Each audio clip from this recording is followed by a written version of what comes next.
Yeah,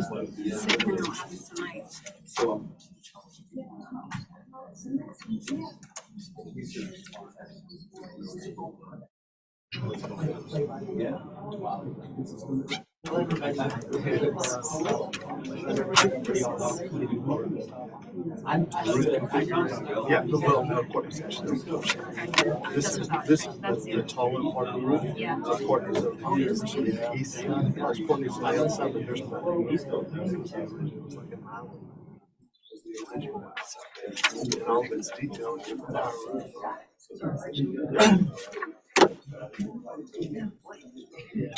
All that stuff. Yeah, well, I mean, they're with promises.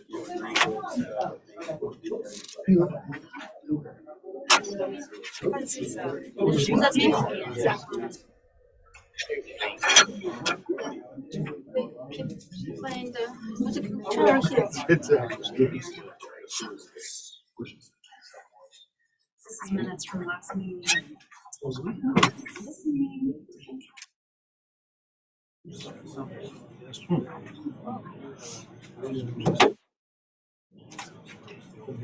Corey, thank you for taking my call. Absolutely. Just in case you needed minutes from last meeting, you may already have the comments. I do. That's right. One last thing, you got Roger here, all you got to do is end the meeting on Zoom and done with the whole chat. That'll be it. Thanks for helping us. Absolutely. I'm sorry I just got here and you had the whole Yeah. setup. Good luck. Scott had the whole setup. It Yes, looks like absolutely. only intuitive, but actually the whole thing. No, almost all buildings. Yeah. Okay. It's underneath that. Porch roof is still on there on the inside. The porch ceiling's still on there. I love it. Yeah, it's still closed. Hey, Lou.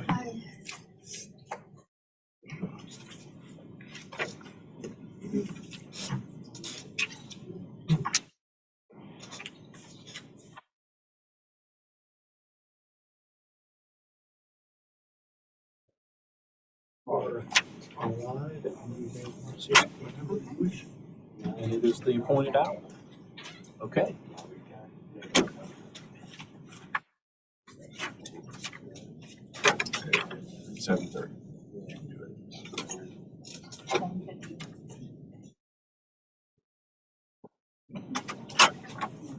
Good afternoon and welcome to the August 24th, 2022 BAR Large in-person meeting in the public meeting room at number 2 George Street. My name is John Robinson. I'm the chairman for this afternoon and early evening. The other board members present with me today are Jay White, who will recuse on agenda item number 2, 48 Courtney Drive, Luda Sobchuk, James Metters, Seton Brown, city staff present, Cord Parrish, and Lawrence Courtney. I see a lot of familiar faces, but a friendly and gentle reminder that the order of each presentation is as follows. On each item, there will first be an introduction and overview of the project by city staff for the board and for the benefit of the public. This is followed by the applicant's presentation, which has a 10-minute time limit unless extended by the chair. Any and all questions can be asked at that time by the board or staff. Any and all presenters should clearly state their name for the record. Persons affiliated with the project, be they the owner, developer, designer, consultant, etc., should speak during this portion of the meeting rather than the public comment period.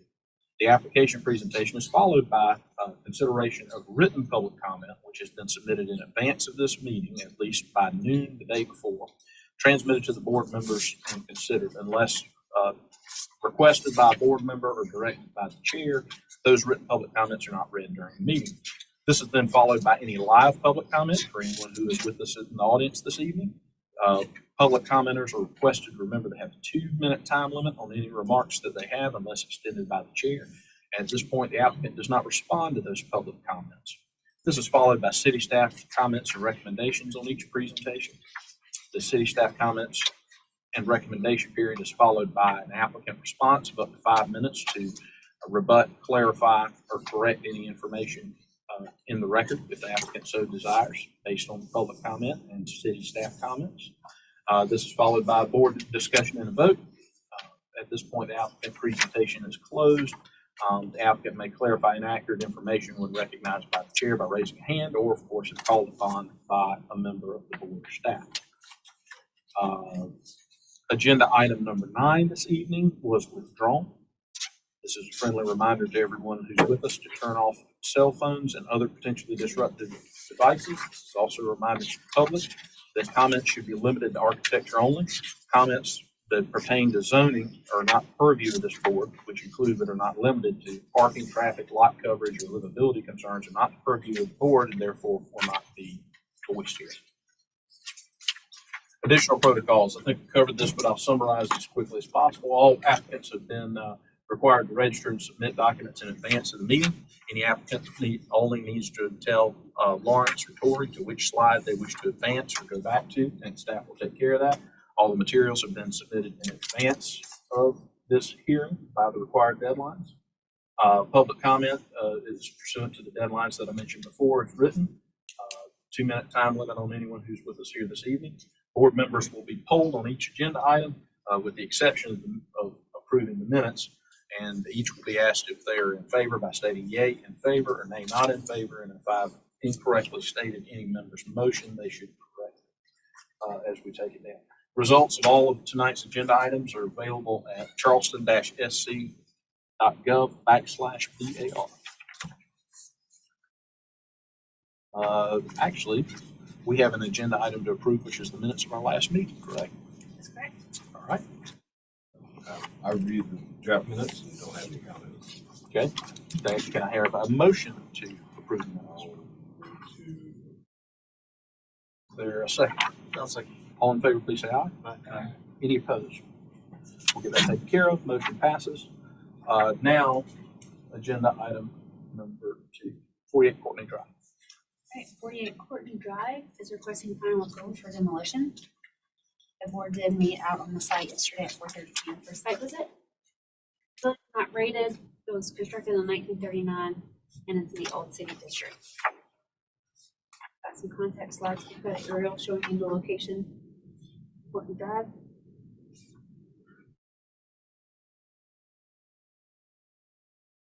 And some existing photos of the building.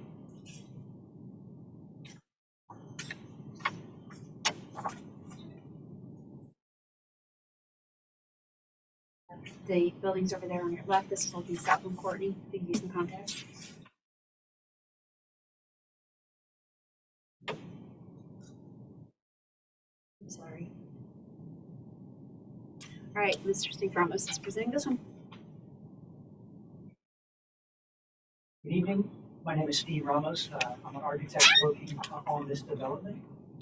We're asking for, excuse me. Yes. Turn it on.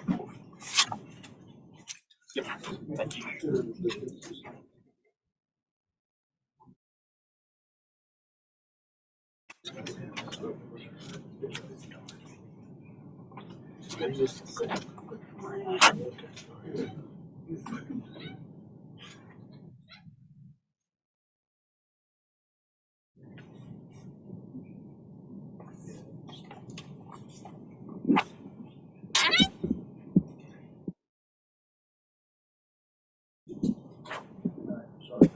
Is that right? How's that? Better? Better. And Okay. Don't worry, won't count against your time sheet. I'll just talk fast. This is a house. This was a house. It was built as a house. We think around 1939. We know that it's been used as a medical-related office building for about 40 years, believe it or not. Much like, well, all the buildings in that part of the city. I'll give you a brief overview of the existing building. Then I'll talk about the history and some of the older things we found, and then I'll just wrap it up with some analysis to talk about, whether or not this building is worth preserving. Next slide. Next. Of course, this is an aerial that just gives you an example of the context. I think everybody's familiar with this area. It is the medical district. Next. And another aerial shot. So here's some images of the front building, the front facade that faces Courtney Drive. There is a very large live oak in front of it, so from certain vantage points, it's not all visible, but you can see the main facade in that image. It's a little bit of an unusual house for Charleston, just like the peak of the roof is not something we have much of in Charleston. And it's also been altered over time, and I'll speak to that when we look at some of the old slides. But at one point, there was a porch on the front of the building that was infilled, as well as the area to the left was an add-on. We also know that there was a fire at some point in history, and a lot of the framing members have been replaced over time. Next slide. This is the south elevation. You can see there are some wall dormers on this project. Next. This is the east facade, which is the back of the building. Clearly there have been, alterations over time. There are a few different window types. There's also vinyl siding on the project, but we're pretty confident that there is wood siding underneath. That's something typical you see in Charleston. Next slide.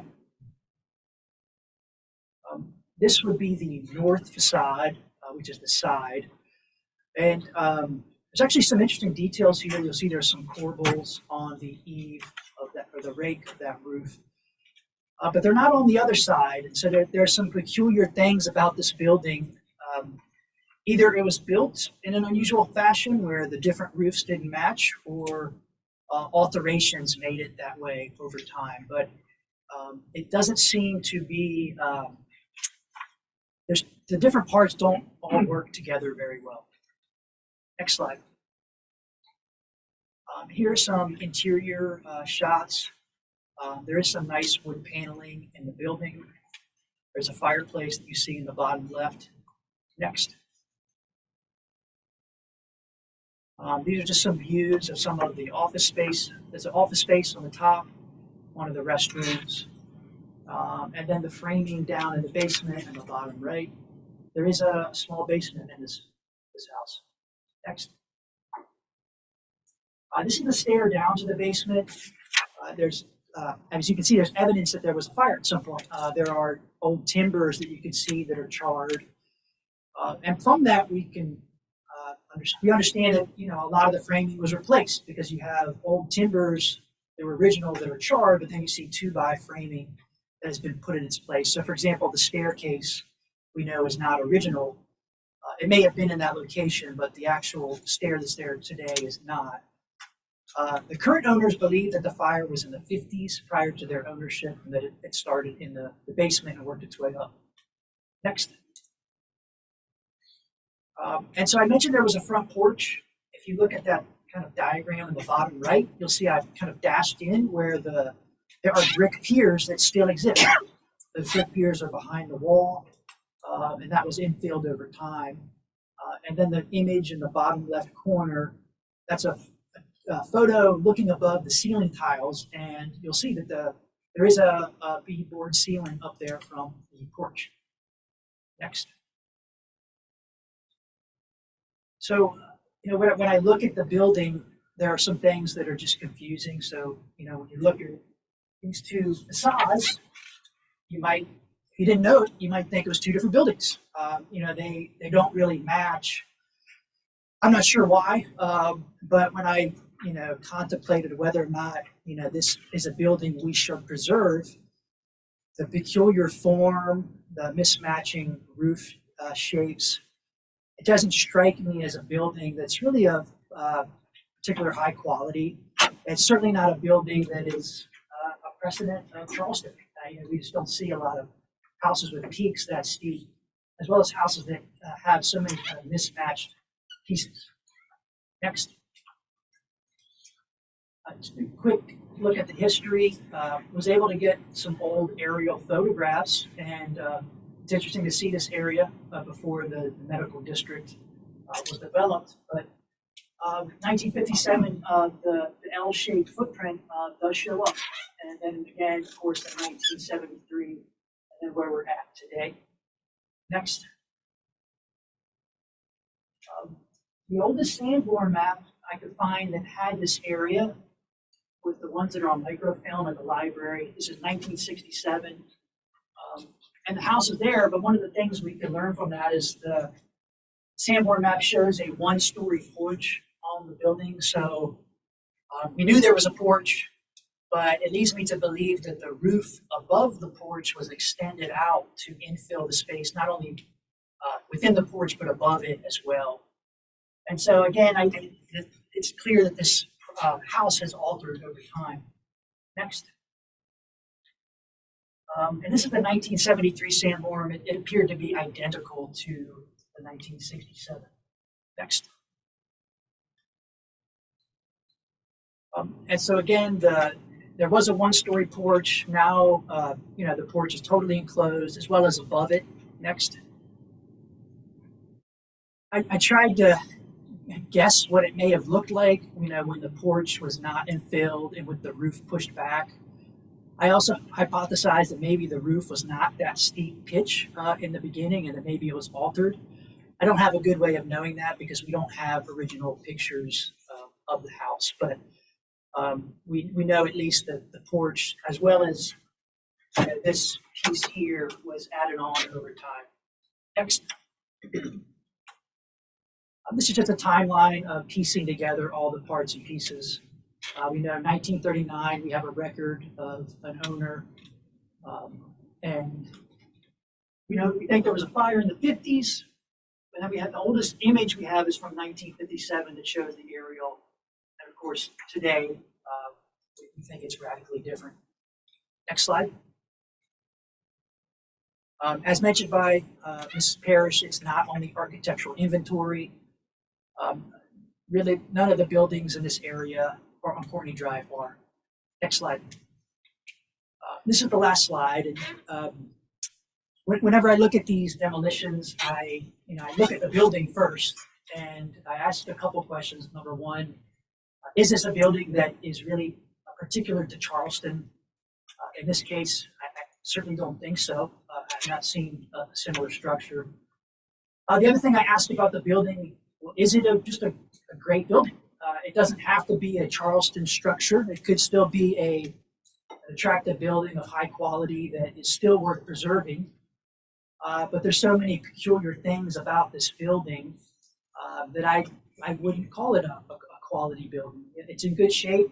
It's got some interesting features, but all together as a whole, it doesn't pass that test. And then the third question I ask is I look at the context around it, and I say, well, does this building play a role, in the overall context? Does it contribute to a sense of place? Is it part of a set of other buildings? And although there are other residential structures in this area, they're all vastly different. There's not one like this. And so, for all of those reasons, I don't think that this building necessarily merits preservation. When we preserve a building, we're preserving it forever. So that's a big decision we have to make. And I don't think that this building meets that test. And so for all those reasons, we're asking for full demolition. Thank you for your time yesterday and today. I'm happy to answer any questions. Thank you, Mr. Ramos. That was a very thorough presentation. Many times leaving the Wellness Center, I wondered what the story of this building was. You've given us some good information to consider. Any public comment on this agenda? Not written. Anyone in the audience who wishes to speak on this agenda item? Hearing none, city staff comments or recommendations. Right, I'll start. The existing structure is unique for Charleston with a primary form that is 1.5 stories with dormers and a placement parallel to and set back from the street. As far as the Sanborn maps indicate, the primary form has been L-shaped for at least 50 years, which is atypical again. Number two, the structure appears to be well built and well maintained. However, maintenance conditions should not be the determining factor in the decision for demolition, as this would sort properties based on the care or neglect provided to them. 3, the structure shows layers of additions, making the original form almost hard to discern and an exercise in conjecture. 4, character-defining features might include the gable end brackets, dormers, brick porch columns, which have been incorporated into enclosed space, and steeply pitched roof gable, which may not have been originally to the building. However, character-defining features which were original are hard to discern. 5, the context surrounding the structure has changed dramatically over the years and it is quite varied, including other residential structures used for business, MUSC offices and facilities and large buildings to the south. Number 6, salvage materials wherever possible. And 7, the applicant has been coordinating with city staff on grand trees. The recommendation is, these are all hard, but due to the many layers of additions which have muddled the original house, and due to the evolving context, we're recommending approval for demolition. Thank you, Tori. Mr. Ramos, any response? No. Just making sure you've got the rebuttal period out. There wasn't much to rebut. Okay, board discussion and a vote on this agenda item.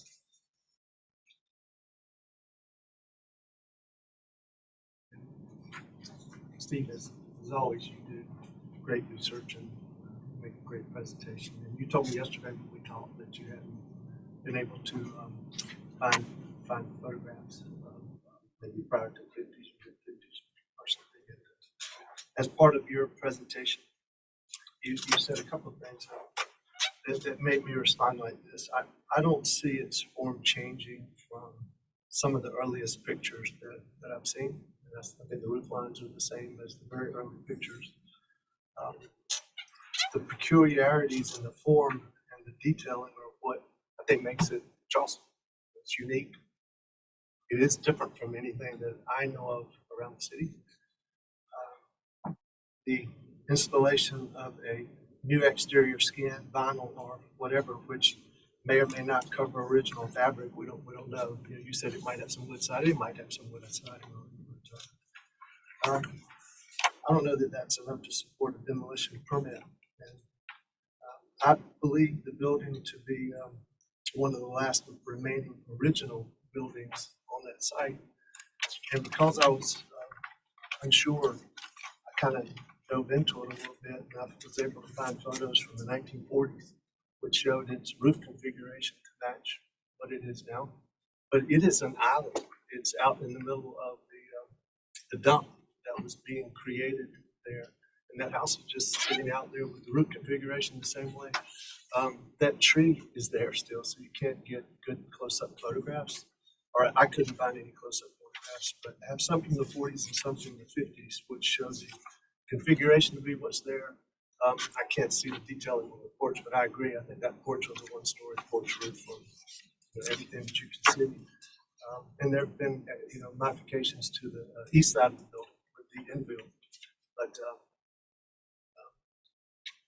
just because it so shocked me when I looked at the picture that it's just one house that's out in the middle of nowhere, as Medical University had already removed most of the other houses. So it was one of a set, and everything else has been removed. But based on these pictures that I have, I can't support the demolition. Thank you, James. Other board comments? So I went back and reread what our ordinance actually says about the way we're supposed to handle demolition. And it's basically three-part assignment. We have to discern whether the building has sufficient architectural quality, whether it's situated in a context that suits it, and then whether the building itself is a historical cultural should be. The toughest thing about this building is that it's basically an island. It's now surrounded by the Medical University. But based on the photo you found, it was built that way. It was just surrounded by another sort of garbage at the time. And it was, it is hard to discern the form of the building because it's been clad in vinyl. If this house was amongst its contemporaries like Wagner Terrace, which there is actually a very steep gabled house on Grove Street that's similar in form, then I would be much more comfortable saying no to demolition. But considering that it is the last of its type, and it will be surrounded by a very large medical building soon enough, I'm actually comfortable with demolition in this case. Not because the building isn't of sufficient quality to care about, but rather that it lacks the context that allows us to understand its history. Thank you, Mr. White. Further board comments? Mr. Ramos, I did want to applaud you for being more thorough than some of these have come before us. Some discussion about whether this board even needs to know about interior conditions of the building. We certainly assess materials, so it probably is relevant.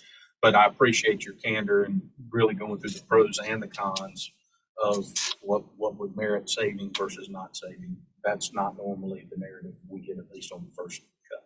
So thank you for that. Further board comments? Can I entertain a motion? I'm making a motion to deny the request for demolition. Mr. Metters has made a motion to deny demolition of 48 Courtney. Is there a second? The motion fails for lack of a second, Mr. Metters. Are there any other motions on the floor? Oh, this is going to go great. Sure, there's nobody to second that one.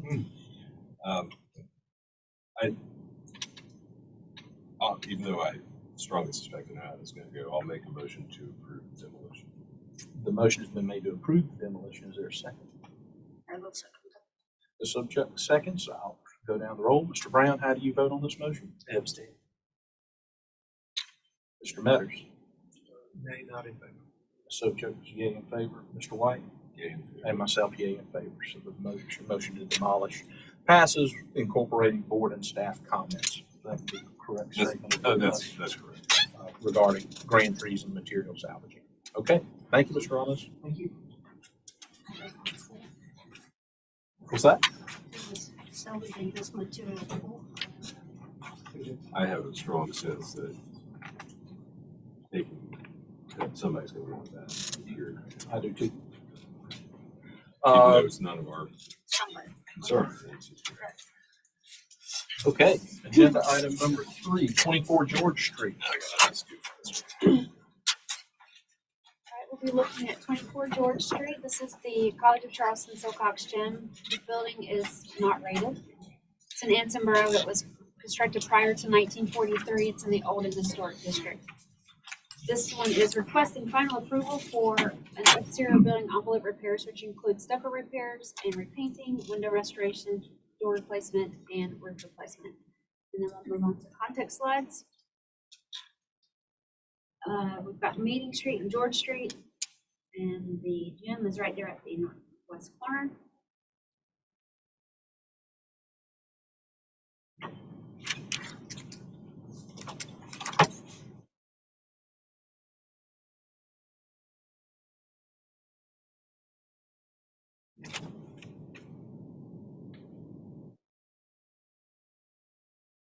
Couple of awesome historic images. Sample maps from 44 and 51.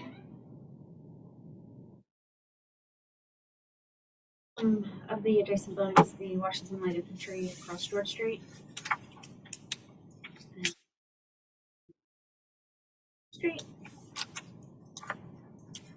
And here Chris Altman's presenting this one. Mr. Altman, you have the floor. Good afternoon, my name is Chris Altman with SMHA. Unless the board would like me to go back through the whole presentation, I'll just address the one item that was brought up at the last meeting, which was the e-profile. So we could go to page, I believe it's 15.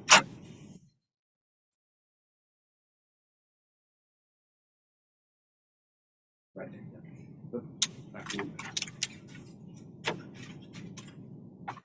Previously, we had presented the e-profiles in the bottom left corner.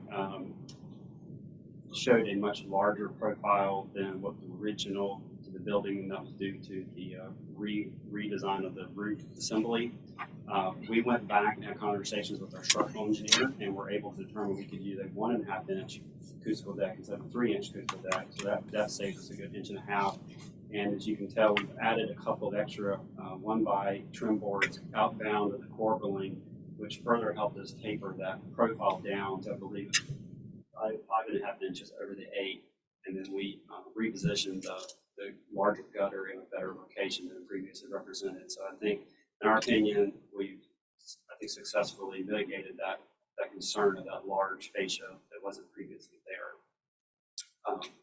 One other item I do want to bring up is for full disclosure on page 17.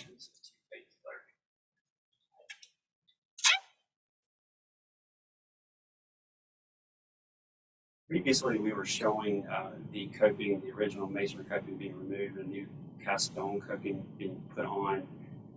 We've had further conversations with the contractor who will be doing the work along with the college and doing some on-site investigation, and have increasingly been concerned about doing this and that it may actually cause more damage to the buildings and more harm than good.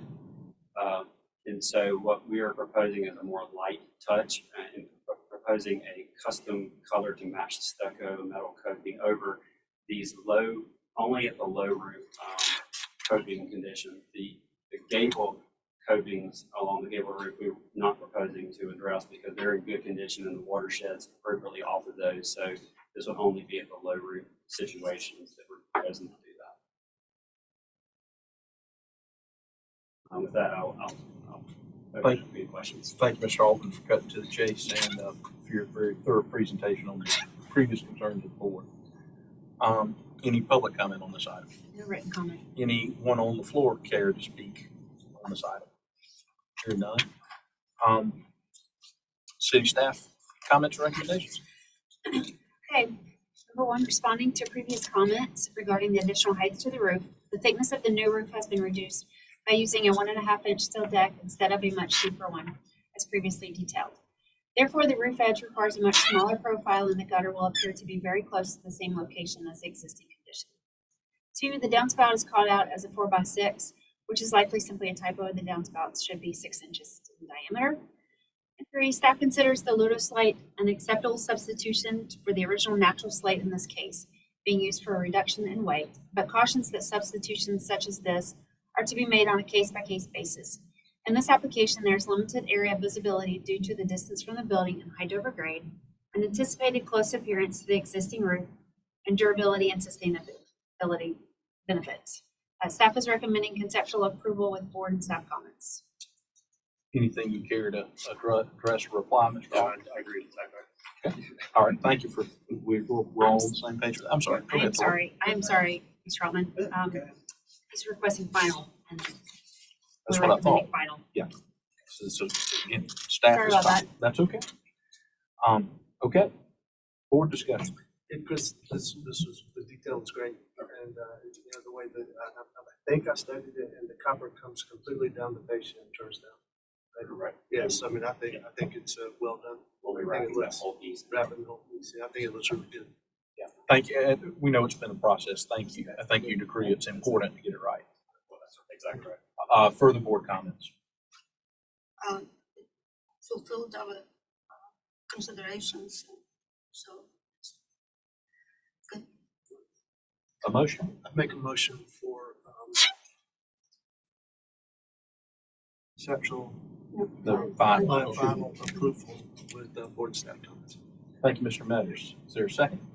Second, Motion and a second, so I'll go down the roll. Mr. Metters, how do you vote on your motion? Yeah, you bet. Ms. Sobchak? yeah, And myself, yea, in favor. Thank you to the applicant for participating in the process and listening to us. All right.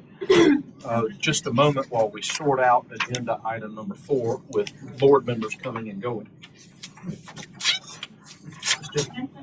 Yes, sir. Yeah, let's take a 2-minute break.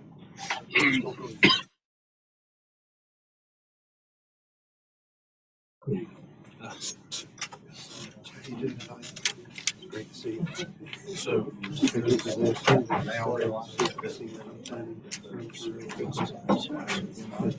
you. Is that right? Yeah, that's fine. Well, we got through this again.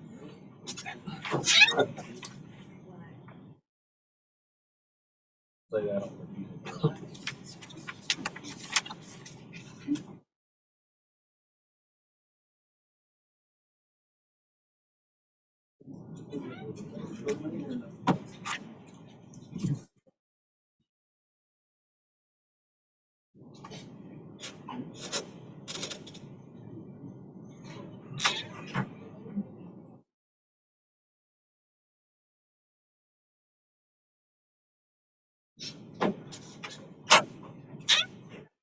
Oh, one moment, we're going, so when Tori comes back, we'll be ready to go. Thank you for your patience.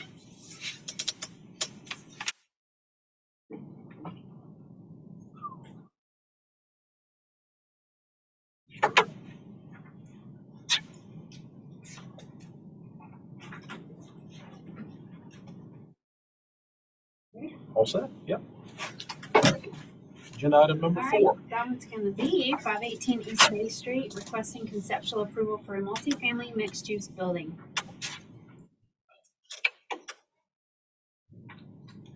And I'm not sure actually who's presenting this one. Is it- Well, the team is presenting. Good structure presentation organized Steve Douglas will be presenting this one. Thank you very much. I'm pleased to be here and I appreciate the opportunity. I'm going to move fairly quickly, but there are a lot of things to cover, so I'll be as brief and brevity will be my guide. The first thing I want you to understand, hopefully, is that we've tried to listen and really take into heart and seriously all the comments that were offered before. And I think a lot of the problems with this project, the second time it was heard, dealt mainly with the 6-story tower. So that's what we're going to focus mainly on. So Lawrence, if I could ask you please to produce slides 34 and 35 to begin with. Of course, in revisiting that tower, one of the things we wanted to do is go back and look quickly at historic precedents, just as a reference and a guide, because we wanted to reinvestigate the outside, the exterior, and see how we might better sculpt that exterior. So these are some of the precedents we looked at. On sheet 34, you can see the strong podium, the punched windows, the cornice lines, and the treatments of the parapets. Those are historic qualities of numerous historic edifices in Charleston. And so that was a close reference for us, as well as some of the images you'll see on slide 35. So that said, Lawrence, if I could now ask that you go to slide 13, please.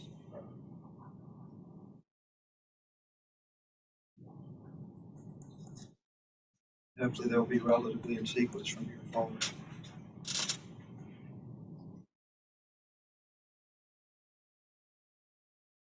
Very good.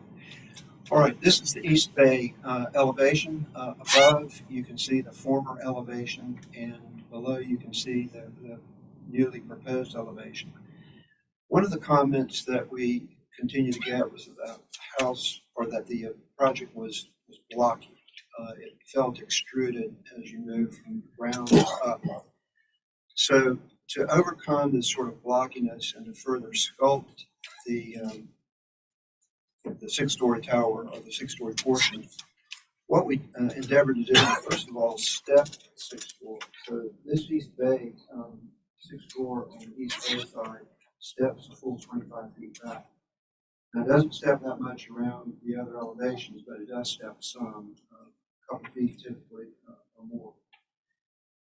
Another thing we did is we added a continuous cornice at the 4th floor, and that runs continuously around the building and lines with the parapet of the 4th-story section that sits in front. And then finally, there was development of a vertical bay system to articulate the facade vertically. So you have these horizontal divisions, vertical divisions. And you'll see these more readily when we go to some of the 3D imagery, but flanking those balconies, which are scalar elements, are 2 towers that protrude slowly. So the building has this rhythm now going in and out, along with being divided horizontally. We also simplified the ground level, and we have consistent base spacing now with what's going on at the ground. Further, we varied the materials. So as you move to the 6th floor, you get different sort of material, and you do on floors 2 through 5. So if I could get you to slide to the 13A, thank you. So this shows how that has changed. You can also see that we stripped away that bay on the corner, which was a little bit anomalous and a little bit out of character for the building. So that's stripped, and one of our guiding themes here was simplicity. We wanted to simplify, strip down some of the elements of this building so we achieve more continuity. One of the staff comments was the way we terminate trims. Well, now we're continuing trims and cornices all the way around the building continuously. So if I could get you to go to slide 14. This is the Washington Street elevation. And the other comments that we were getting the last time had a lot to do with fenestration, a lot of different window sizes, and a lot of different proportions. So we've got one consistent window size that's 4.0 by 7.8, and the other two types of windows are typically based on that same proportioning system. So again, we're tying back in terms of continuity. And you can see how it's simplified as you move. As you look from the top image down to the bottom. We've occasionally gained those windows, but they're all the same proportions. The light pattern is typically the same. And to avoid tension between the doors and windows, we just simply remove the run bars of the lights from those windows. So again, you get more simplification. And again, at ground level, you can see the same base spacing that we actually have on each bay. Okay. Slide, next slide. Okay, this is 14A. And you're seeing here some of the 3D imagery. Another comment that we received was there was lack of consistency between the corner at the intersection of Charlotte and Washington and the northeast corner. So one of the things I want to point out is we actually dropped a room, went from 2 bedrooms to 1 bedrooms and corner units, so that we could then articulate the corner of the northeast corner all the way up and down. And it now not only further sculpts the building, but it also relates back to the corner of Charlotte and Washington. So you've got some continuity going there as well. Okay. Next slide, please. There will be slide 15. All right, and this is the north elevation. You can see the changes there. And again, just carrying through the same fenestration, same doors, windows, same cornice lines running continuously. And so hopefully we've got that reading better. And we also have this vertical bay system between that typically flanks balconies. So you get that in and out sort of rhythm going on. And then at the ground level, right above the ground level at the second floor, we step back, create a terrace there. So took to heart staff's and the board's comments about sculpting and have really changed the form of the building quite a bit in terms of the constraints we have. Okay, and slide 16. And this shows you too how it's changed, particularly that northeast Charlotte Street, Washington Street corner, and you see how it now flows. Okay. And then this slide shows the inner courtyard, and we also brought consistency to even that fenestration in this elevation as well, even though it's that way back from Charlotte Street.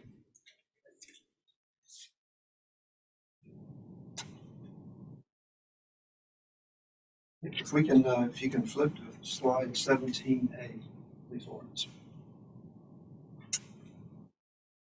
Okay. This is the Charlotte Street side. This shows the existing single house that exists. And you can see in the upper elevation, there was concern over the way we were transitioning from the 4-story down to the single house.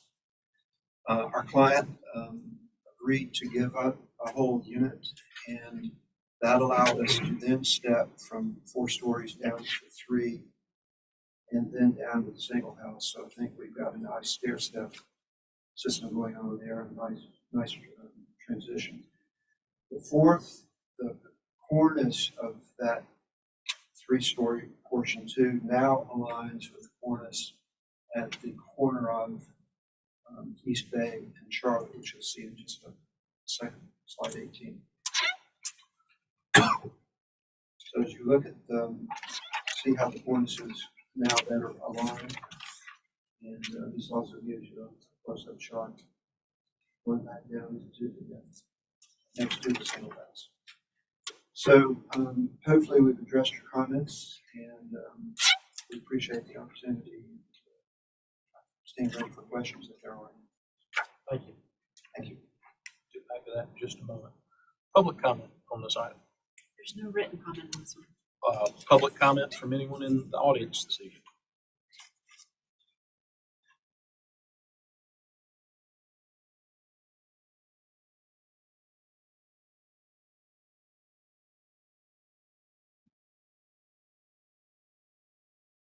April Wood, Historic Charleston Foundation. We'd like to thank the applicant for the continued communication regarding the development of this project. We are pleased to see the design changes along Charlotte and Washington Street for the 4-story portions of the development. There have been significant improvements in the massing and the architectural direction, and we believe this portion of the project is ready for conceptual approval. We continue to have concerns over the 6-story massing of the project, however. We feel that the updated fenestration pattern has not been successful in breaking up the massing of the building, and that there has not been a meaningful change in the articulation of the upper stories. We feel the building still retains the large blocky appearance that has been the cause for the previous deferrals. We therefore continue to recommend deferral based on architectural direction and massing. Thank you. Thank you, Ms. Wood. Further public comment on this item.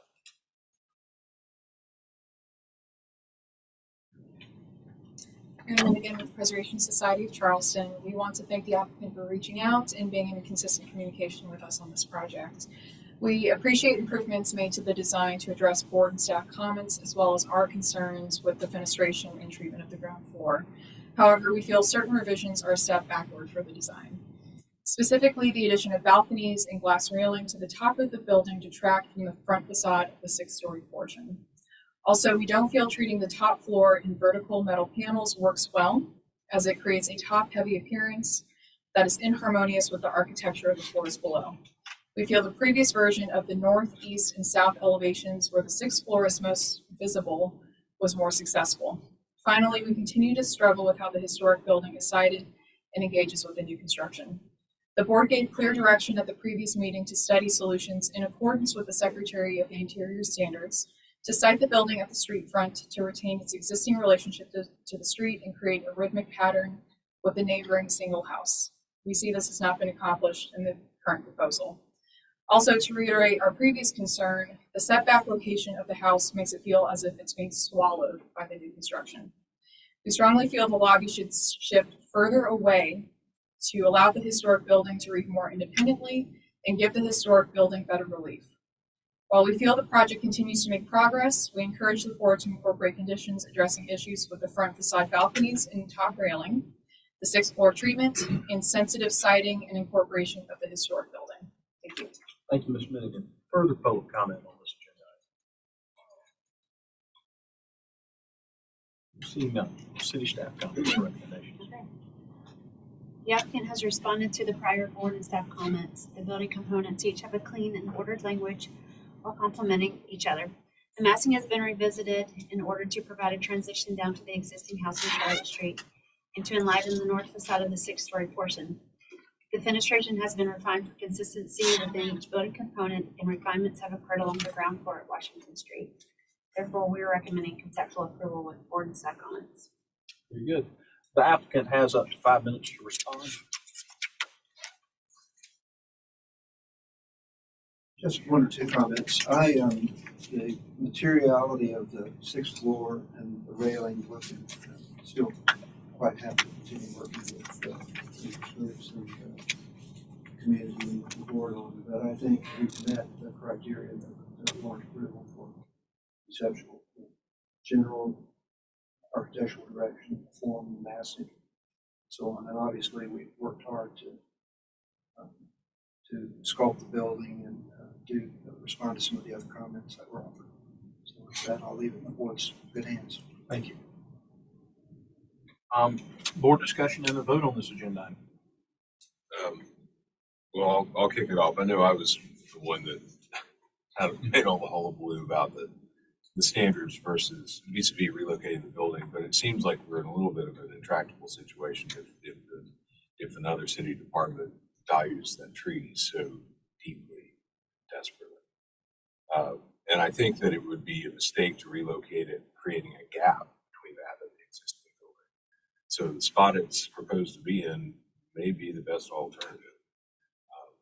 And I do appreciate the formal changes that have happened to the building, and I think that generally the applicant has responded to a lot of the board critiques previously. And I also agree with the applicant that things like, you know, the introduction of a railing type that may not really be suited for the project, or a material on the 6th floor, I think those do need to be studied, specifically the vertical orientation of the cladding on the 6th floor and the railing design. I also think you ought to really think maybe twice about painting that brick. I'm not sure if that's a special coating or whatnot, but I'm afraid it might make it look a little too monolithic. But with all that, I think I can support conceptual approval with comments. Thank you, Mr. White. Further board comments? I will join basically in Mr. White's comments. I think this is a much cleaner building. I don't have all the fancy vocabulary of Mr. White when it comes to architecture. It's a much cleaner presentation. The fenestration is better. It does do a much better job on both vertical and horizontal axes of appearing to be a coherent building. And there's some tension there, of course, with it looking blocky, as we've heard some reference from members of the public there.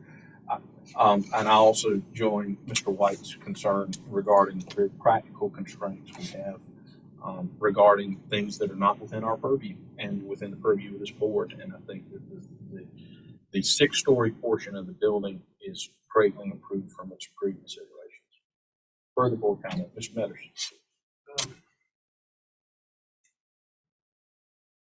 I agree with both of you. In addition, the west side of the proposed elevation, there's the addition of the balconies there, and they were added for, for what reason? And it wasn't clear to me. It doesn't make it better or worse to me.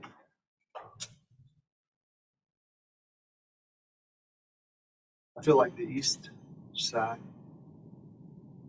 is just a big, the project is just enormous, right? So when you look at it and there's the reposition of the same windows and the same openings, it's just a big, massive wall.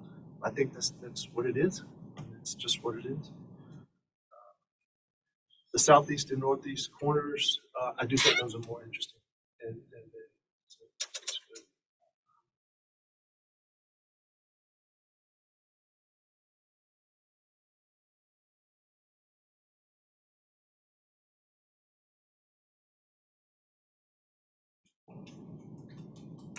That's it. The step down to the single house, I think, is also very successful. I wanted to add that. It is sympathetic, and to the extent it can be with a project this big, deferential to an existing historic structure. It's like many things before this board, is a compromise, but I feel that it is a good and sympathetic compromise by the architect. Further board comments? If none, can I entertain a motion on this tonight? Yeah, I'll make a motion for conceptual approval with board and staff comments. Mr. White, your motion, as I understand it, is for conceptual approval incorporating board and staff comments. Is there a second? I'll second. Mr. Metters seconds. I'll go down the roll. Mr. Brown, how do you vote on this item? Yeah, in favor. Mr. Metters? Yeah. Mr. White? Yeah, in favor. And myself, yeah, in favor. Thank you to the team for presentation. It's funny about these big buildings. They showed the Mills House. They shouldn't have showed the Meeting Street elevation. They should have shown the Queen Street elevation. Right. Exactly right. Which is 100 miles long in the same window. That's true. Yeah. It's somehow it works. Yeah. It just works. It's that big old cornice. Yeah. And it's that miscellaneous balcony, right? And it works perfectly. I agree with you. And it's also a very narrow street. So Yeah, don't fair enough. confuse him with that. Yep. Right. It's great. Well, thank you, guys. All right. Luda, welcome back. Just a public service announcement. On agenda item number 8, I'm recusing, and Mr. White has agreed to take the chair at that point, and he will also conclude our meeting. I think he'll let us adjourn after that's done. With that announcement being made, agenda item number 5. All right, this one is 145 Calhoun Street, requesting preliminary approval for a minor addition to an existing steel trellis. This building was constructed in 1955. It's in the old resource district. It's not rated. To that building, a lot. No. We've got the aerial view here. The building does face Calhoun, like I said, with Marine Square across from it.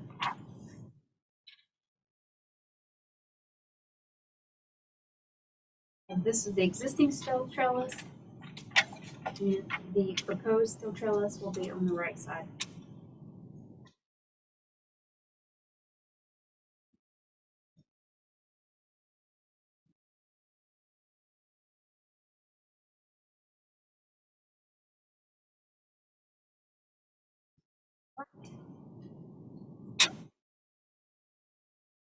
Mr. Kevin, take go first, presenting the next 3 actually. Fine, you guys have seen this before, and we can just, Lawrence, we just want to skip to the building elevations. So the assumptions on the size of the steel for the proposed trellis addition were generally correct after the structural engineer designed it. The location, as shown, hasn't changed from the previous submittal and previous conceptual approval. Just want to go to the building elevation. Only addition that the structural engineer made was a cross brace on the west side of the structure.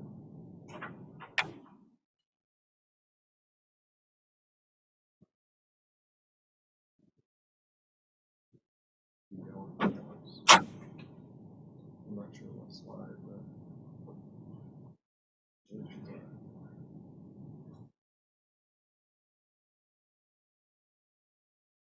none of the proposed design has changed from the previous one.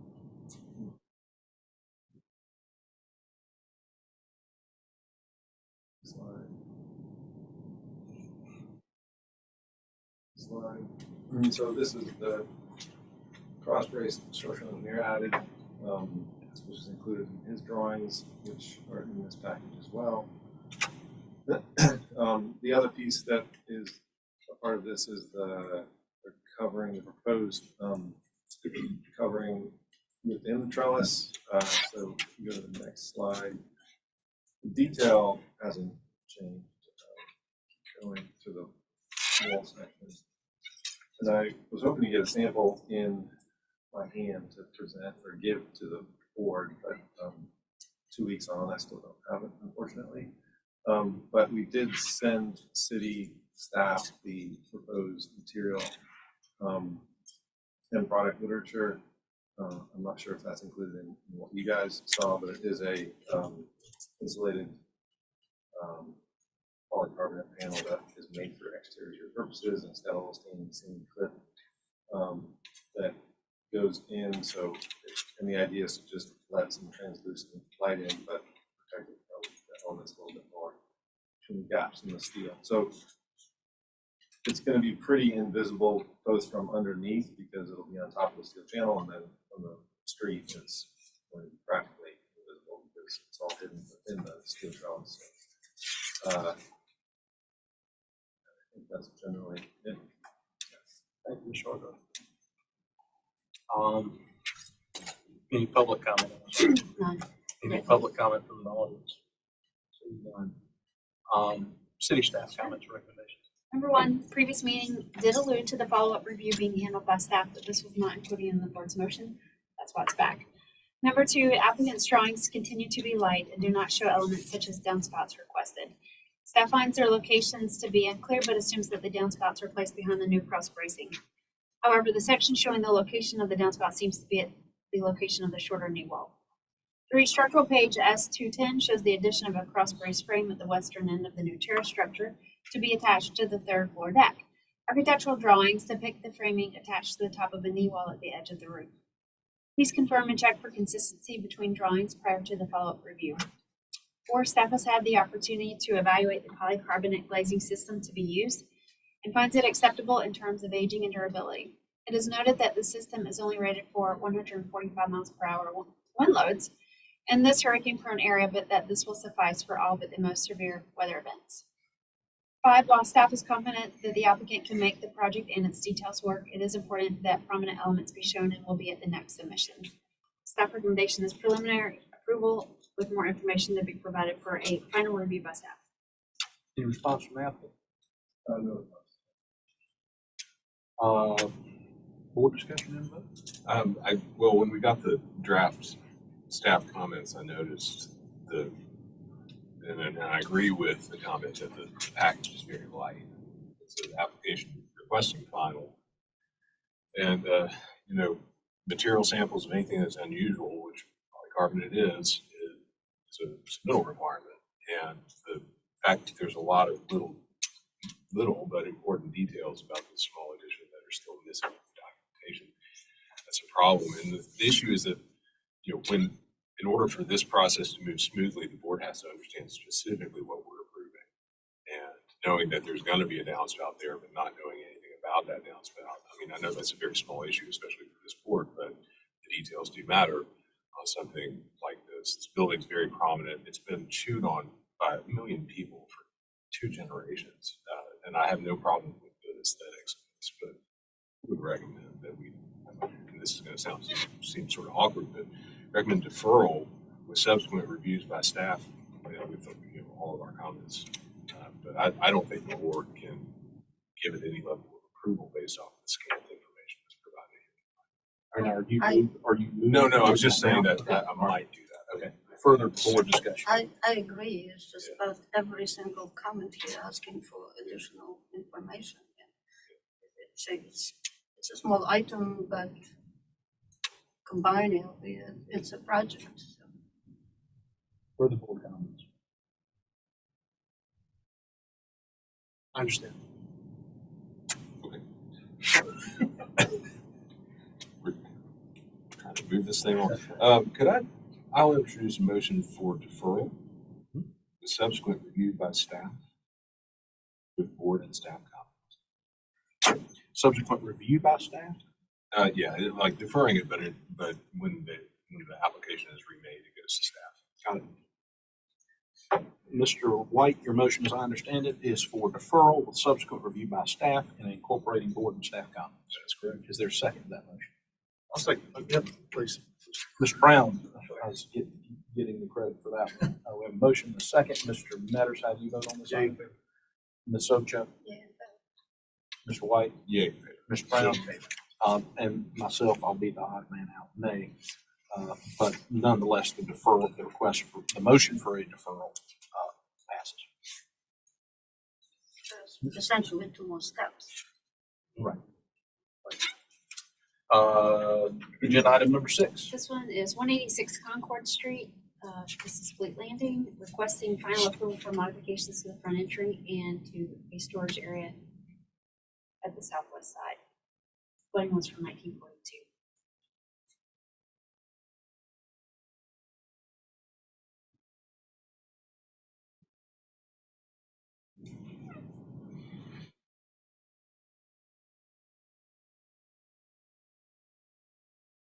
And some contact slides that JJ sent box.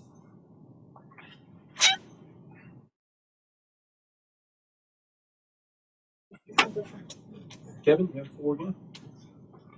Good evening. This is Fleet Landing. I'm assuming that most of you know this restaurant. If we can, so this is obviously an old historic building. We were looking to do just 2 minor things. If you want to go to the elevations, or actually the contact pictures right there. So essentially, the large door that you see in blue with the star on it is what we're looking to do is take that door and have it swing out versus swing in. So the door would stay the same door, the door would remain in the same location. the hinges would be flipped, so it could flip and open out. And the only purpose for this is so that on the inside, we can take the actual glass wall storefront and pull it all the way up. This is not a historic door.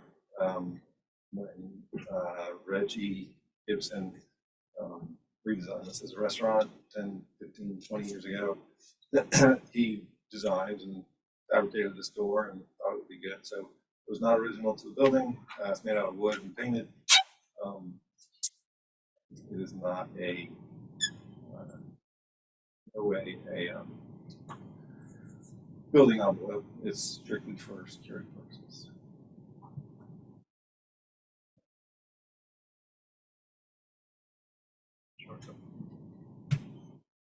Any public comment on this item? None written. Anyone in the audience care to be heard on this item? Hearing none, city staff comments or All right. recommendations? Staff believes that this proposed change will alter the character defining feature that is the recessed entry and create a situation where the open doors are placed along the primary facade from the street, a condition which has not been shown to have ever existed. We're recommending denial with board and staff comments. Okay. Any response from the applicant? That would have been nice to know that that was a recommendation before walking in. I guess with that in mind, if I put on the conversation I've had with the owner, they would be open to removing the door altogether, so they can actually do what they would like to do to make the restaurant more efficient internally, since it's not original to the building or a historic door. If the board use this, same as city staff. Okay. And just as a reminder, you can withdraw an agenda item at any time, but perhaps the board discussion might inform whether you think that's a good decision or not. Okay. So we can do that. And you, Board question. comments, yes, sir. Yeah, are we not considering the southwest portion of the building? And Yes, we those- Oh, we are. That just not making the comments. Okay, We were concentrating on the front. okay, gotcha. But even the applicant didn't want to share anything about the southwest Well, portion. I mean, well, you might like have another minute. Please. to Yeah. discuss this. So also, this is going to come back to you, just so you guys know. I had a conversation a week ago with the owners.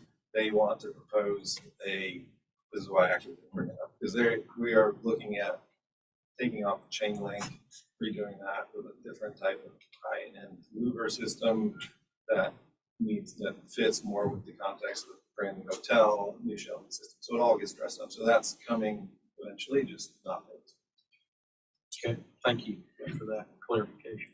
Further board comments? So I remember when Gibson's all that, I think they were Gibson Thompson Gas at the time, did this project. It was really cool sort of rehabilitation of the building no one knew what to do with. And I do remember that door being new at the time. Considering we're reconfiguring an opening while the masonry opening is historic, that which fills it is only 18 years old. So I'm completely fine with what's proposed. Further board comment? No, I think it's fine. Alter visibility of this front facade. Mr. Meadows? So, but we're only voting on the front door? So that there was, My interpretation of the application is we're reviewing what is before us. so it's, It's But I also, also didn't have any problems with the alterations that proposed over there with the storage area. just wanted to clarify. Thank you. That's a great point. I think we can go on what the applicant has chosen to present, not what they could present. Further board comments? If none, is there a motion? I'll introduce a motion for approval with board. Approval with board comments. Thank you, Mr. White. Is there a second?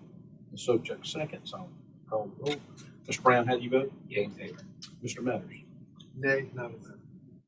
Ms. Sobchak? Yeah, in favor. Mr. White? Yay. And myself, nay, not in favor. Nonetheless, it passes. 3-2. Thank you. And Kevin, one last time. That's right. Agenda item number 7. This is 1085 Morrison Drive. This is Butcher and B. It was constructed in 2011, East Central Neighborhood, Old City District. Requesting final approval for a shade structure. And here's the aerial showing the location. And some existing photos of the building.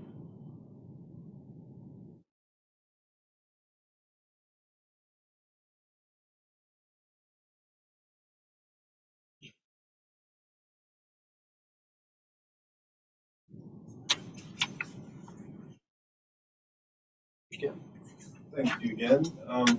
So you guys have seen this before as well.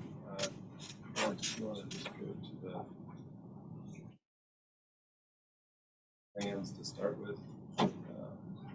So this is the shade structure. It's the materials presented previously with the steel frame was painted, the wood framing, and then the metal roof is unchanged. The shape is unchanged. The size that we had again looked at initially for the structural components are it was pretty much as drawn previously. The wood got beefed up slightly. So existing and proposed elevation wise, little to no change. Next slide.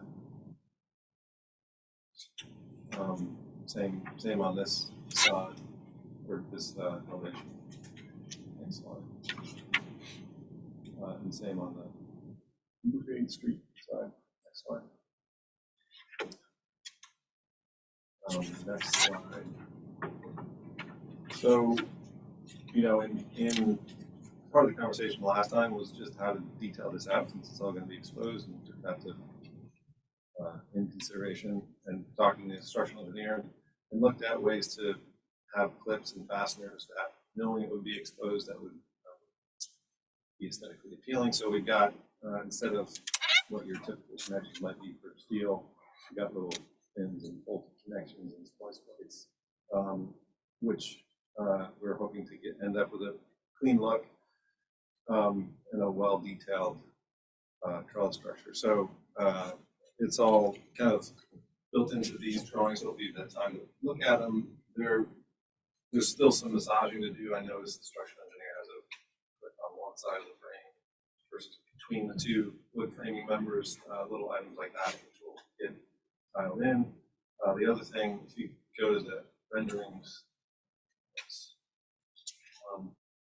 drawings, kind of collaborating or corroborating our drawings. You know, we're showing essentially a painted steel, which is yellow, and then you go to the next one or two that's closer to the inside. Next one. Next one. Maybe the one actually inside. Next one. Next one. So here you see the diagonals that are kind of on top of the white painted wood frame. So after we didn't get a chance to update the renderings, it's actually going to be a wood deck diagonal. So there will be a tongue and groove 2x6 wood deck on a 45 diagonal over that wood frame, and then the ivy trim actually goes on top of that. So that's the only difference between what we're showing on the renderings and what the structural engineers require. Very good, thank you. Any public comment on this agenda item? City staff comments or recommendation? Please confirm, I'll just preface this by saying that it appears that there's a custom shaped guttering system in the structural section that doesn't appear in the architectural section. So the comment is to please confirm that this is a guttering system, which is depicted in the structural sections, confirm the location, type of downspouts, profile, color, all that. Recommending preliminary approval with the final review by staff. Thank you very much.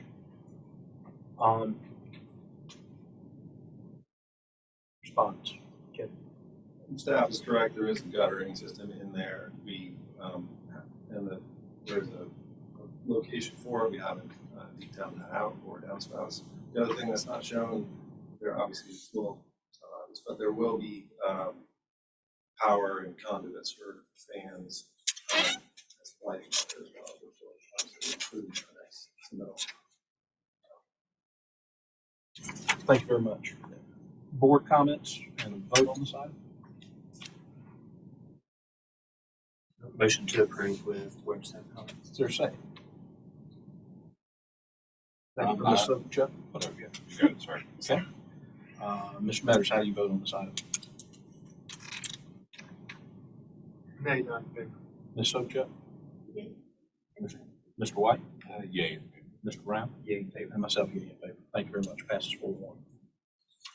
And with that, I have to recuse. Mr. White is going to take the helm. Thank you to city staff.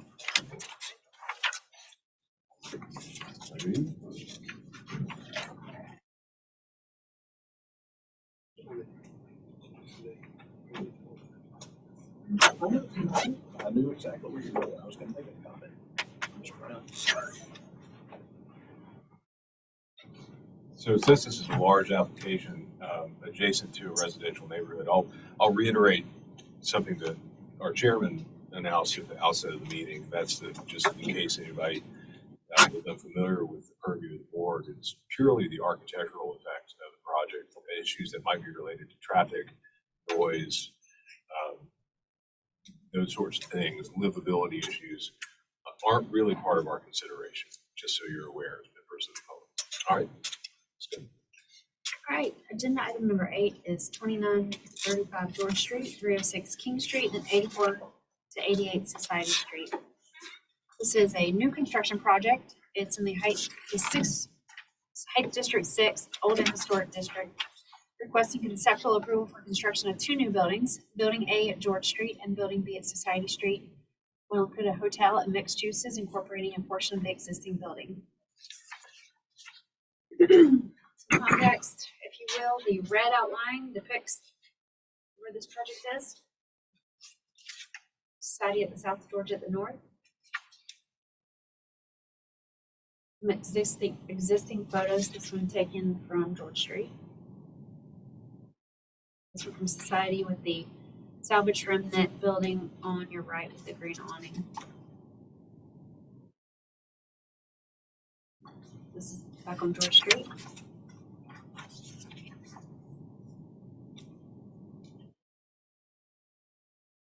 George with the project on your right. And then on Society Street, the salvage remnant again is on your left. Society looking west. All right, and with this one, we'll have Mark Petoni. All right, we'll start with him. Juliana.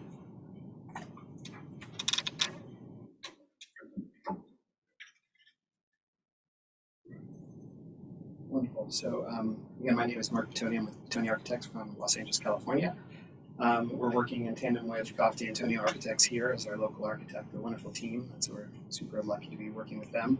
Also super excited to be able to work in the sort of rich architectural heritage of Charleston. So it's a real pleasure and professional honor to actually be here in front of you guys and to show you what we're planning on doing here, or what we'd like to.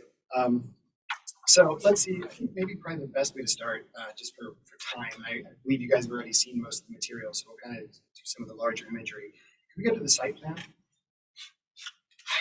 So just from a sort of larger proposal, we're looking at a 104-unit apartment building on the George side street, and then our other building on the Society side is a 22-unit condo and 50-key hotel building. Can you go to the next slide? We've already kind of established some of the context and its adjacency to King. And so one of the things we've been doing is kind of looking at some of the architectural precedents that we've included in the presentation. So one of the things that I thought is unique about the project is we have the 2 projects. Society, as we know, is a one-way, and then George Street is going in both directions. So what we did from a site strategy is we wanted to be able to bring in and reduce the amount of traffic that would be on the Society side and actually pull that traffic in from George Street. So the traffic would actually come into the project, loop around, and have a drop off. And so that would be used by both the apartment tenants as well as the people at the hotel and the condominiums. In doing so, the idea would be that that would also kind of maintain some improvements to the King Street merchants. And there will be improvements that will be made in order to kind of improve that space. We can go to the next slide. This is a kind of an aerial roof view. I just kind of want to show some of the high points here. So what we're looking to do is on the society side, we're looking for a 6.5-story building with the inclusion of a pool. I know that there's been some concern on the mitigation of the sound. We're looking at landscape offering that, as well as large glass panels that would mitigate any sound. The apartment building on the left is a 6-story with a roof deck. Again, that roof deck is pulled substantially back off the street to hopefully alleviate any visual impact as well as noise impact on the streetscape. Keep going. So sectionally, just to kind of give you an understanding, I guess if we go back one, we're proposing one full level of subterranean. Then we're doing a stacked parking system on the apartment side of the project. And we're going to be having an excess of 70 parking spots per the code for both projects in entirety. So this gives you just an idea of how it bridges between the two streets. Let's see. Then we go to the next. So this was a visual impact study. So one of the things we wanted to do is make sure that we weren't sort of creating any negative impact to King Street. And as you can kind of see in this, we've kind of done it from a number of positions of our building. Even with the 6.5-story and the 6-story building, there literally is no visual impact from King from the other side of the street looking back. You'll see on some of the renderings actually that a lot of that's been mitigated in other ways as well. Go to the next slide. So this slide, and I realize it's a little dense given the TV monitor here, but what we're basically trying to do is for the extra half floor, we're trying to make a case for architectural merit, which we believe that this is something that we're hopefully bringing to the project. Some high level ideas is that the first diagram you see on the upper part of the page is kind of what our allowable building envelope is. And what we're doing, particularly with on the society side, is that we're respecting the existing historical facade that we're keeping and pushing the building back. Also, in order to mitigate visual impact as well, we're actually pulling in the 6th level back, I believe another 15 feet. And then we're bringing back the 6.5 floor even further back so that the visual impact is negligible in that row. And so what we were trying to do, one is, as you can see, it's kind of an odd shaped block. What we didn't want to do is kind of make this thing kind of bulkier. And so what we thought is if we were able to kind of skinny it up and then put that extra mass that you kind of see that's hanging on the left-hand side and be able to kind of bring it back over onto the top. So that way they're able to kind of maximize the program. Also, just from a kind of high-level thing, and I think that's what the text that we're showing has, some of the pieces that we're bringing into the project on a site-level plan is that we're bringing over a park. And it's a green space. I'm going to go back to the site plan. Sorry.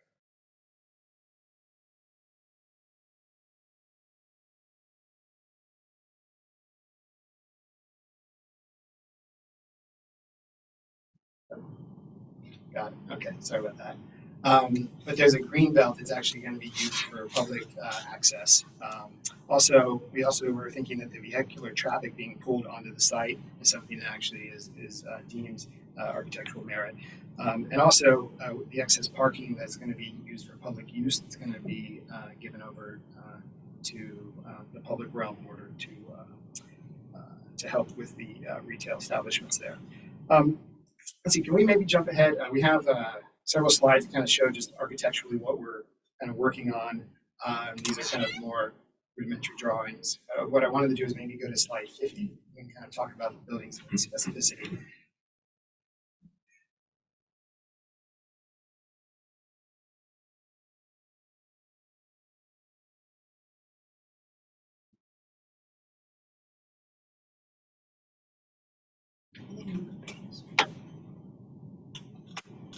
Do you have the like the actual not the I page think it number. actually is it should be page 50. It's the first of the render. So,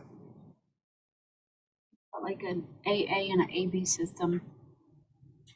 When we put them all together with the other projects, page numbers, unless they're noted on the page, we Oh, can't find them. there would be the last 6 pages of the whole presentation. So, and of course, we can always come back to these as well. Perfect. Thank you.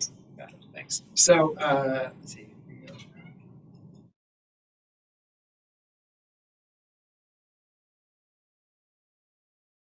Here we go. Back one? Yeah, we want to get to building A. One more.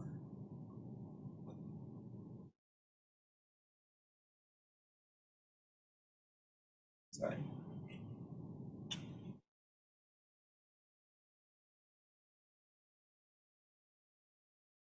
Should work. So we can for our discussion. So this is the apartment building. Yeah, this is perfect right here. Thank you. The apartment building on the George side. One of the things we're trying to do is create this kind of higher retail component that's on the street to kind of activate the city. We're going to be enlarging the sidewalk to 10 feet. Hopefully the idea is that over time, maybe the retail people or whatever cafe that would be activated, maybe perhaps there's going to be street seating, things like that, to really activate that part of the street, which I think would be really nice. The lower part of the building, it's a limestone base with metal infill panel, has a substantial amount of glass. The upper portion is a brick facade with cast stone inlay. And you can also see that the 6th floor, in this case, has actually been recessed additionally with a metal panel material on the exterior to distinguish the top and accentuate the entry. I think if you go to the next slide, you can kind of see where that entry is demarcated kind of a third into the project. And so that language gets pulled down, one, to denote the entrance, also just to create a breakup in the mass along George and create more of a vertical component. Go to the next. And so these are some just perspectives of the building and how its sort of visual impact, looking from King and then down along George from the arena, trying to somehow, in this image, particularly the one on the right, trying to show that we're kind of continuing that kind of height that's coming along from King and bringing that across, so that way there's not a real jump in scale as soon as you turn the corner. It's something that actually might mitigate that scale shift as you come along King. And we go to the next. So this is our hotel and condo. So we have the existing building, which you can see. The idea is that would be repurposed using and improved. So we would try to enliven that, and that would become an amenity towards the hotel, possibly restaurant, retail, things like that.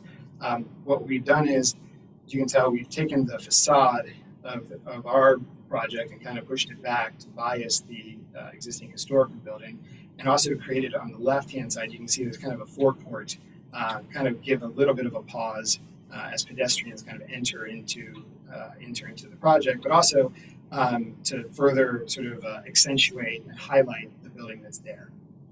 And also to accentuate the building, I believe the chocolatier building that's to your left, which I think is a really wonderful building and a counterpoint to this whole project. So as you can see, we've kind of broken this down into two pieces, where the right-hand piece is kind of broken down, so it actually is sort of justified by the existing historical building, and then a smaller piece to the left of that to denote the entrance as well. And from here, you can see that we have our 6th floor to step back, minimal impact, and then this the half floor that's above that is not visible from this vantage point. Please.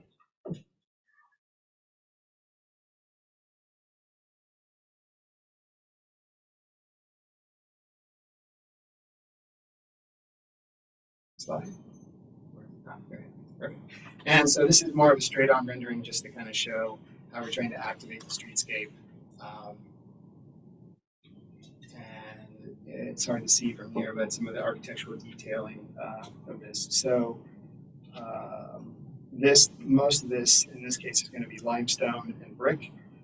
and a completely different set of details, architectural details that are going to distinguish itself from the other project. So the idea is not to look at these necessarily as a pair, but because they have their own identity on two streets, they would have their own identity. Let's go to the next one. And so these are some perspectives as well from the street. There's the hotel across the street, kind of a larger mass as well that kind of plays with this. So it's not necessarily asimilar to I think it's the Radisson Hotel that's across the street. And you can see how, again, the half story is not visible in this particular view as well.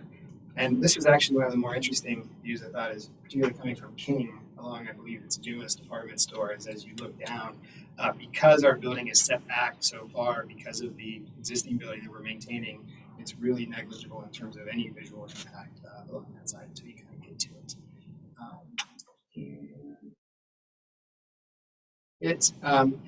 This again, just to reiterate, sort of our concern for architectural merit, and we've also been able to read that on your own.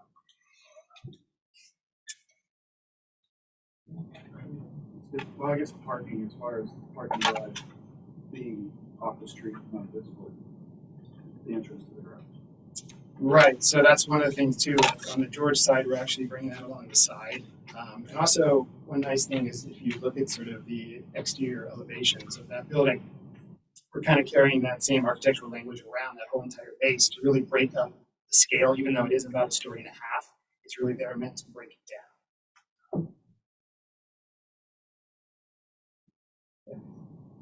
Okay. Any questions from the board of the applicant? We had some written public comment distributed yesterday. Any public comments in the room? Yes. Yeah. Please come to the podium and just for the record, name and address, please. Of course. So actually, my name is Norbert Clare. I've been living at 21 George Street for the last 13 years with my wife. And I would like to say that I'm saddened by the scope of this project. I've enjoyed the historic nature of our neighborhood. And while I'm not against tourism or hotels in general, it seems like there are a lot going up around us. Bob Ellis, of course, is the first one. There's another across the street, and a third one by Dumas. So I'm a little upset over all these things. So I'm not particularly in favor of this project. In addition, my neighbor, who was unable to attend tonight, asked me to read this. Her name is Kate Quinn. She also lives at 21 George Street. And she has written this. It took centuries to create all we love about historic Charleston. But if this plan is put into place, it would take mere months to destroy its charming character. This monstrosity would dwarf the neighborhood and ruin the viewshed of the surrounding area. Buildings of this size would usher in an imbalance between tourism and the needs of locals. The problem goes beyond a mere nuisance. The size of this project is out of balance with the neighborhood and exceeds the scale of what can reasonably be accommodated within this section of the historic district. The scale of this project would overwhelm the local population and bring about unchecked growth and gridlock traffic. Friends in surrounding Mount Pleasant, West Ashley, and James Island, to name a few, have expressed alarm at how this will further increase their difficulty securing downtown parking. Sorry about that. I know that's not part of them, but that's what you wrote. The entire neighborhood could be transformed as locals are ultimately displaced by tourists. A trend towards fewer locals and more tourists affects surrounding areas. Businesses that cater to locals will be pushed out by trendy tourist traps. This will have a ripple effect that will make our beautiful neighborhood less desirable to locals who could ultimately move, therefore putting their homes on the market for even more tourists, thus spreading the displacement of locals until more and more of this beautiful Charleston Peninsula is encroached upon by transient. This is not a plea against tourism. But when we start to change the landscape of our gorgeous city, we risk ultimately killing the appeal that attracted tourists in the first place. I hope that the BAR will protect Charleston from those who might wish to sell out the soul of the city to developers.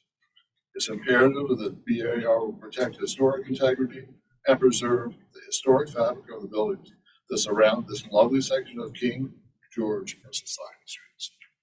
Thank you.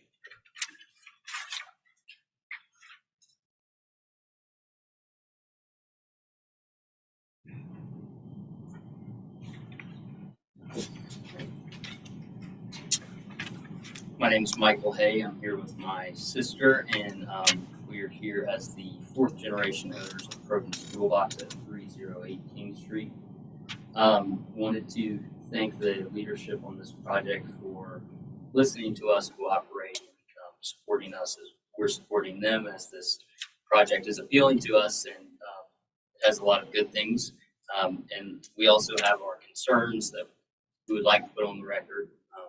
And don't want to hear about parking, as that's not what the board is here to consider, but we would like to say our building is from 1797 and we've been operating out of it for more than 100 years. A huge thing for us is access.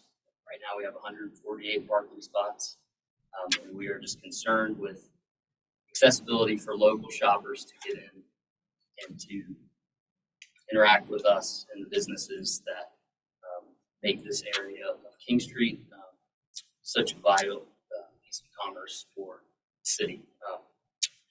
And we just want to make sure that our concerns are taken seriously and that the businesses on King Street are going to be put at risk, and take that into consideration. Again, thank you to the leadership on this project. Thank you.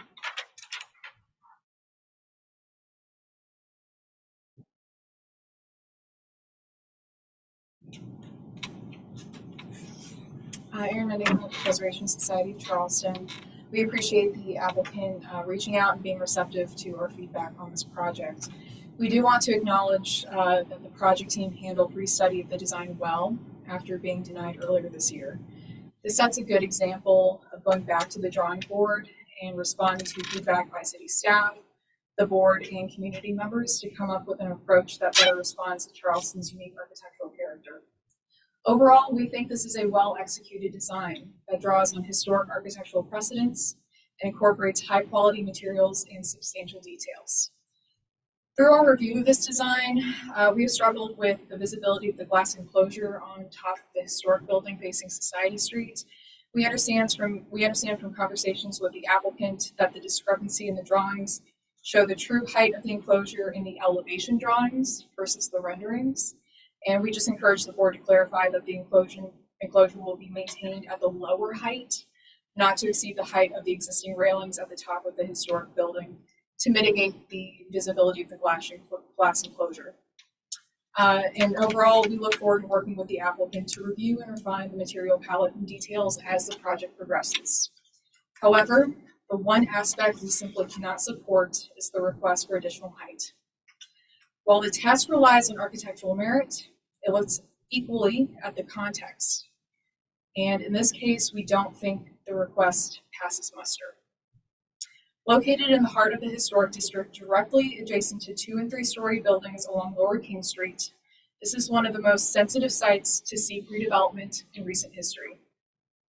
Nearly all of the directly adjacent buildings are fewer than 6 stories, and only one of newer construction is that tall.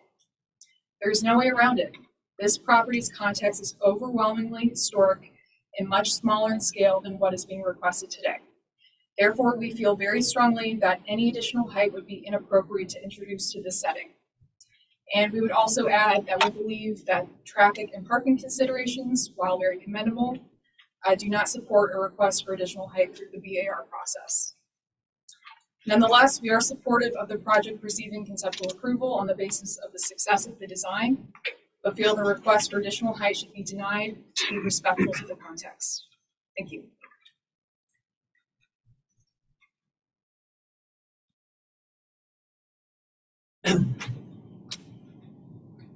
April with Historic Charleston Foundation. We would like to thank the applicants for their communication throughout the development of this project. We feel the applicant has taken serious effort to address our concerns with the project and should be commended for their transparency through the design process. The project has improved significantly in both massing and architectural direction from the last time the application came before the board, and retains a high quality of material palette. They have also successfully incorporated what could be a difficult historic storefront into the programming of the design. The project is also in compliance with an easement held by Historic Charleston Foundation at 306 King Street. We feel the project is ready for conceptual approval. Further public comment?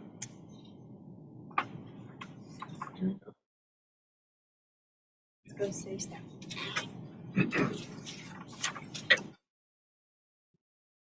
We're going to talk about building A first. It's the one on 29 and 35 to 35 George Street. It's more contemporary in its expression, especially at the ground plane. The front elevation is treated as two vertical masses with elegant detailing to emphasize vertical proportions of elements. Staff finds the language blends well with the newer, more modern College of Charleston buildings across the street and will lead to a comfortable feeling along the stretch of George Street. The large amount of glazing along the lower portion of George Street should serve to activate and provide interest at this area. Therefore, regarding building A, the first comment A 10-foot deep sidewalk is required in front of the building. An applicant may confirm if additional depth is planned. Please also confirm the depth of the roof overhang, which serves as a canopy. Which serves as a canopy to a portion of the George Street sidewalk. B, staff encourages applicant to continue seeking ways to incorporate outdoor areas for additional activation at the sidewalk level. The use of more operable door panels might be an interesting solution. C, while it is elegantly detailed, restudy the top of the 6th floor. The combination of dark color and the height of wall over the top of the windows continues to be bothersome, and that it makes the building a bit top heavy. The recessed round top windows may further this idea of heaviness. Restudy the top floor to find ways to lighten and diminish its effect on the whole. And D, for everyone's sake who may not be aware, please define the use of the term unitized glazing. All right, and then building B, the hotel at 84 to 88 Society. This one incorporates the remnant front quarter of the existing building at this location, on which a roof terrace is to be planned. Adjacent to this will be a welcoming front entry area, which leads to the interior of the site, where a pocket park is planned behind 302 King Street. A large 5-story building sits directly across Society Street, which makes the scale of this building more acceptable. The architectural expression has been kept reasonably simple, drawing from nearby elements. An extra half-story at the top is well pushed back from the street and will likely not be visible. However, this extra height requires a finding of architectural merit and context by the board. Regarding building B, a small but additional increase between planes at the front elevation is encouraged for cleaner massing articulation and additional deference to the salvage remnant structure. B, applicant should describe what is occurring at the building at 306 King Street, as this has been noted in the submittal as part of the request for a finding of architectural merit. C, while not visible from the public right of way, it is proposed for a finding of architectural merit. And so staff suggests giving the park behind 302 King Street a sense of enclosure and using the mix of hardscape and landscaping and perhaps even public art to create a sense of place. D, applicant should describe what type of sound mitigation measures are expected, as noted on page AB 205, and whether these are expected to have any visual impact. And then we are recommending conceptual approval with board and staff comments. Okay, applicant has about 5 minutes to respond to both public and staff. Yeah, Tony Giuliani with Golf Antonio. I have 12 support letters from neighbors around from George and King Street. And then, Lawrence, can you go back to the 3D image bird's eye view?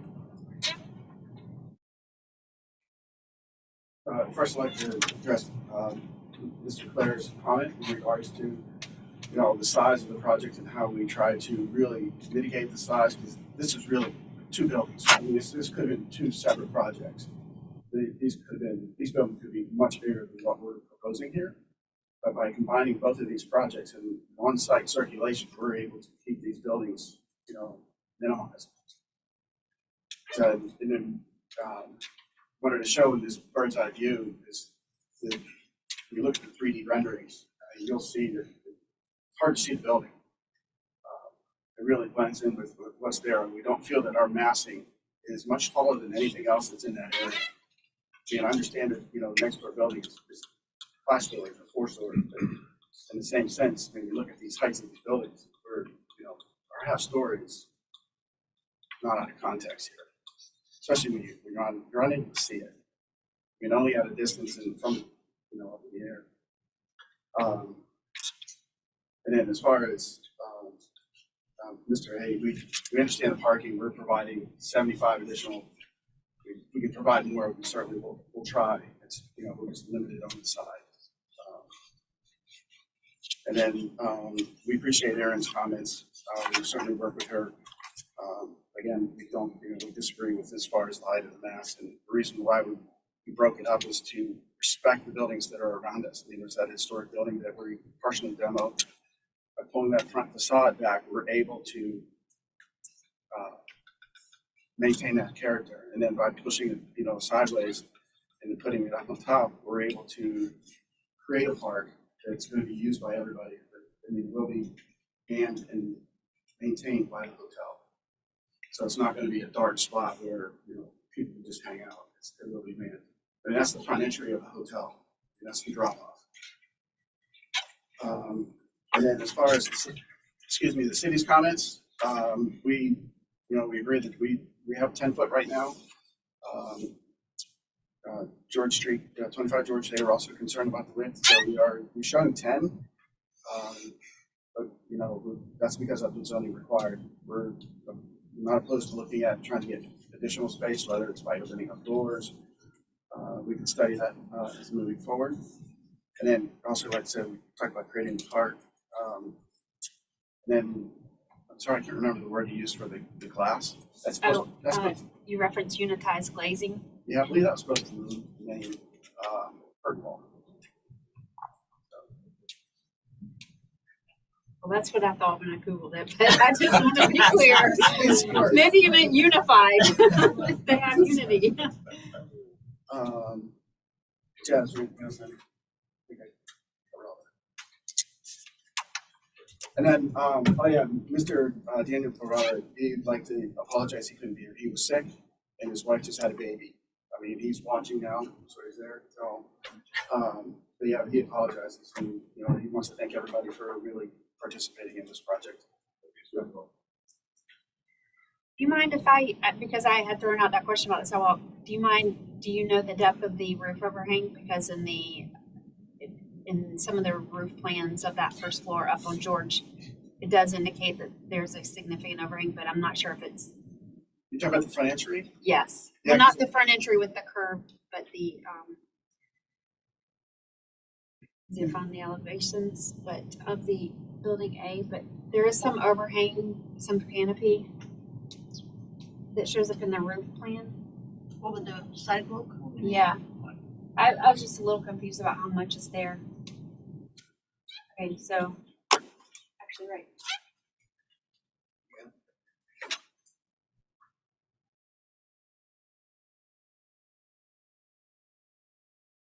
I believe those are meant to be 30 inches. It's somewhat arbitrary at this point. You pull back to whatever is necessary. That's probably the last thing you should ever say. I don't know. I apologize. No, but I'm just saying that I think that whatever is allowed, we'd like to create more depth in that if possible. However, if there's a necessity to. Well, to be clear, the reason I was pinning sort of the sidewalk and the canopy down is because we've been using that term activating George Street, and so I just kind of wanted to have a real idea of how much we had in there to activate it. There was one, if I can go back, there was one comment I believe about our on the society side about what we were trying to do with the existing building and differentiation between the rendering and the elevation. So Originally, our thought was with the existing historical building, we wanted to take the roof off of that and literally kind of create almost like a lantern. Because what we thought was interesting, you can see there's this kind of metal filigree, which we thought was kind of nice to actually highlight. In our conversations with everyone else, they kind of felt that it was better to actually bring it down, that it would align with the top of the capitals of those. The elevations show the correct one. But the thought was that somehow it would be repurposed and highlighted.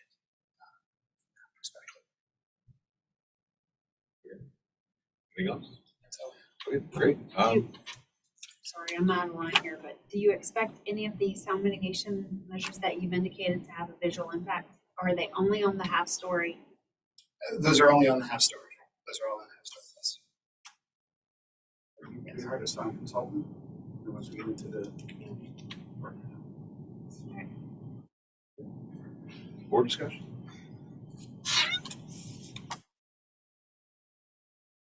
Chairman, I'll start it off.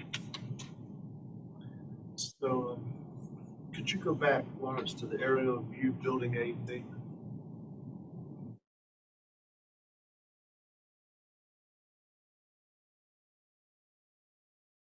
I think you just passed it. So, Tony, it's difficult for me to hear you say that you minimize the building when we're talking about this. So, where's our site? This is Society Street project, and then this is the George Street project. So put your hand on it again. This is George. This is Society. So on the, show me where King Street is. King Street is on the other side of right here. It's not on the other I know where it is. Okay. Just okay. So none of those buildings on King Street, we can see them from this. Right. So it's a continuation of blocking those King Street buildings that the already tall buildings do. So I think there are a lot of great details in the project. So I appreciate that. But I also think it's your responsibility not to necessarily follow the lead of everybody else that's come before you, but it's also your responsibility to take a look at the existing inventory of historic buildings, which you said you really appreciated. You do, we all do. So we all appreciate the same thing. So I believe that this height is a continuation of lack of appreciation for that existing inventory of buildings that surround the site. And so for that reason and that reason only, I don't feel like I could support the additional half-story site. That's my only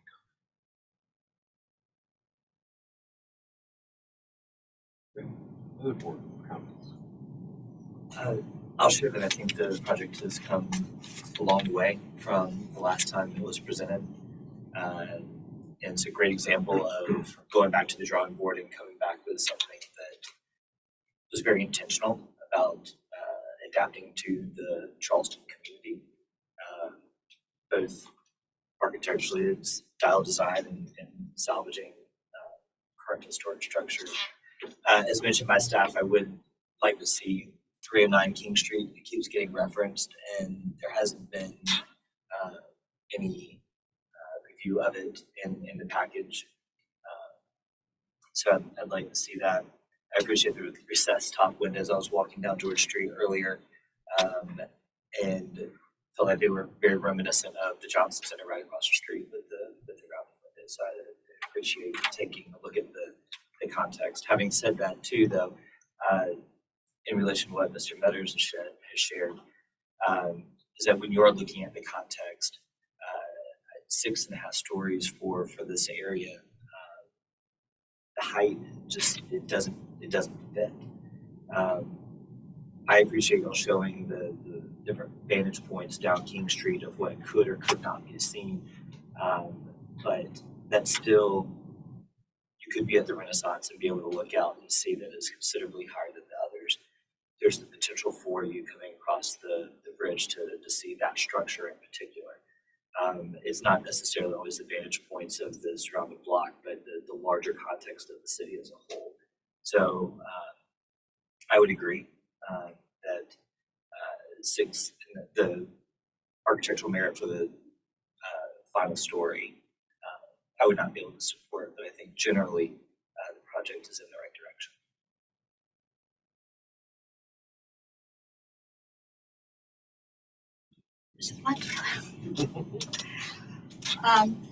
So I will start with the fact that yes, this is a really much improved design and architecturally and mass and scale than what we had seen before. So that's appreciated. But I would agree with every comment of staff here, but I also agree with my colleagues here about the asking of the adding this half-story or six-story is seems like unnecessary height to what is the context and surroundings. And the material-wise is very interesting. The profiles on both buildings, they're similar, but respond to context, King Street and others. I'm specifically, I'm not really sure why the rounded window is needed on the top floor. I think it's Society Street. It feels like it could be ended really nicely and without it, because your eye go out and suddenly it's disconnect. So it's a lot of examples of that surrounding. I also feel that existing one story on this Society Street is it is part of this. Seems to be functionally part of this building, but architecturally is a bit disconnected. Styles of transition between that building and what is so. So I'm not comfortable to support the addition of this. The half story above. Half story. Well, I'll say that this is probably one of the most thorough reconsiderations of architectural direction I've ever seen in the wake of this, which is very much appreciated. This is a good example of what the board is asking people to do when we give you denial. We're not just trying to be mean. We're trying to say, think again, and y'all come back with extremely compelling facade on both streets. You know, the order of it, the scale, the proportions, the material palette, the syntax. It's really wonderful. And unlike, now I'm usually like the guy that's like no architectural merit, hate it, but I actually could probably get behind architectural merit for that half story in this case, not based off of the kitchen sink justification that's in the packet, but rather by saying that you have a damn fine architecture at work here, and it has extremely strong potential to add to the architectural legacy of the city, frankly. But I think I'm in the minority on whether the half stories go. But I would just say that I really commend your intellectual and creative flexibility, starting with what you had and coming here with this only a few months later. It's an exceptional arc of the project. I have a question. Does architectural merit have to be decided at one of the levels, or can it be decided at a future review? Not seen it done at another level, but I don't have the historical references some of you do, but because massing is determined at the conceptual, would be really hard to do it somewhere else. Yeah.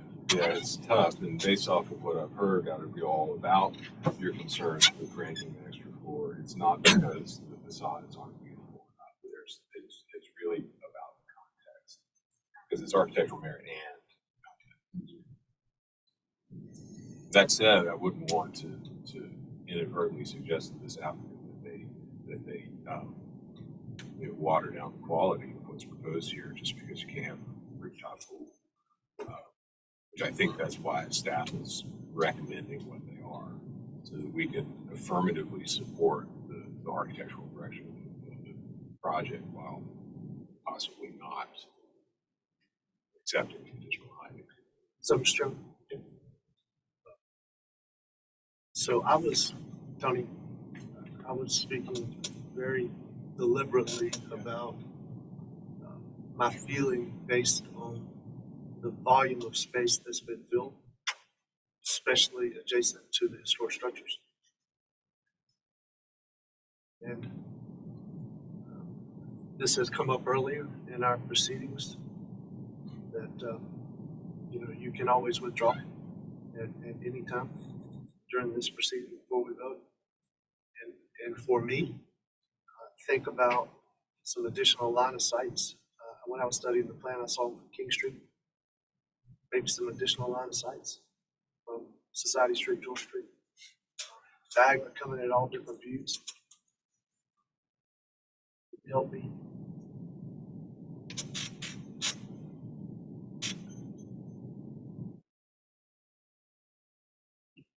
Because I understand what you were saying, Jay, and I get it, right? You give up that half story, and something's got to pay for the half story that you're giving up. I mean, I get that. I understand it. It's true. That's parking, so. You gotta blow out 2 or 3 very lucrative condos to make room for it, because they ain't gonna go without a pool. Do I hear a motion? Wait, I guess, I'm sorry, so it's just you that, I mean, it's the entire board wants to see. Yeah, and I don't know if we can get into all that. Yeah, let's try. I'm just letting I'm giving you what my thought is, and I wasn't far away because of my complete appreciation of the transition from what came up before us to what came now. It's a big deal, and but I'm very sensitive to the historic inventory of the city.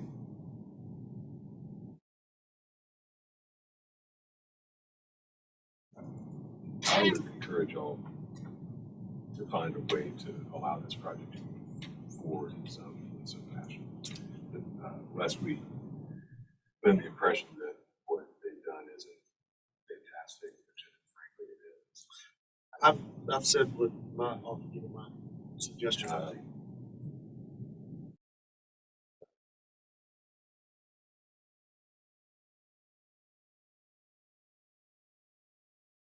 To gather our thoughts. Sure. So we can figure out how to work through it.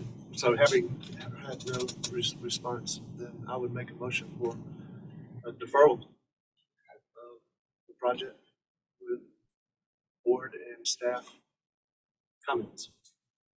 All right, so we have do you want to speak directly to the request for additional height? I thought I had the board and staff Okay, all comments. right. I think just to put a nice bow on it, I want to go ahead and put it in the motion.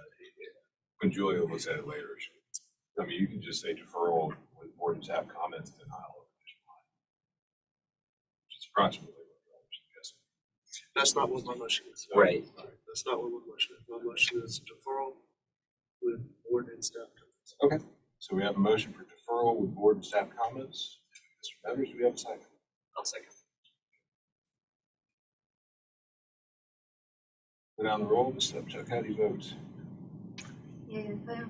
All right. Mr. Brown? Yea in favor. Mr. Metters? Yea. I will vote nay, but the motion carries. So, just for clarification, I mean, it's been deferred, it wasn't, you didn't deny it, we can study it and bring it back. Right. All right, that's what it was. All right, good. That closes this meeting. Thank you all. Thank you. Thanks for that work.